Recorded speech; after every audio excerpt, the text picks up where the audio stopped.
this is an unnecessarily rushed explanation of the most disturbing game of all time, Hotline Miami.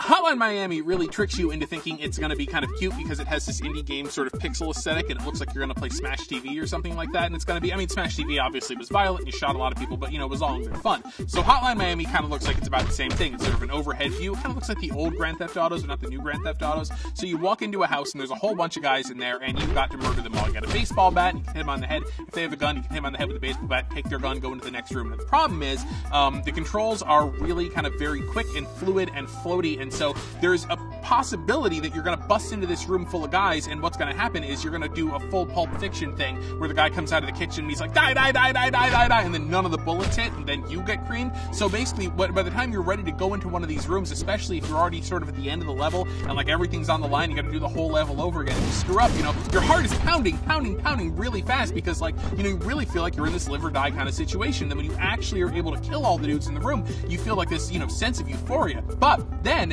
you have this whole sort of crazy climb down at the end of it, because what happens is, you know, after you kill this whole house full of people, you have to, like, leave the house meticulously and climb over all of their corpses and walk over all the blood and look at all the damage that you did. And it's kind of really disturbing. And then they make it even more disturbing because the entire thing feels like this crazy coke-fueled drug trip, because the game, the level is like rotating and it's rotating back and forth and it makes you feel like you're very dizzy. And then there's this sort of garish neon day glow colors being pumped into your eyeballs like you're in Las Vegas and you just did too many drugs and passed out in the middle of the street, and there's techno music playing, and it's all very disturbing, and it really just makes you want to, you know, finish a level and then just go down and walk away and have a nice cup of herbal tea and forget all about it. But the game is so addictive that you want to play more and more and more and more and more.